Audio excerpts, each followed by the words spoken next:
اليوم 30/6/2014. هذا هني المحاصيل اللي شالوها قبل شهر ونظفوا الأرض زين، ردوا اليوم ردوها. هذا يبين لك إن البلدية ما عندها قانون عبيد. قال البلدية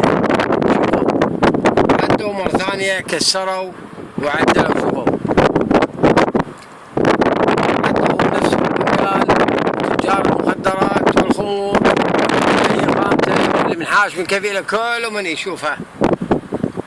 شوف هذا بالري، هذا اللي تشوفونه بالري، هذا اللي اشتكينا عليه مرة نشتكي قانون ما حد يبي يطبقه.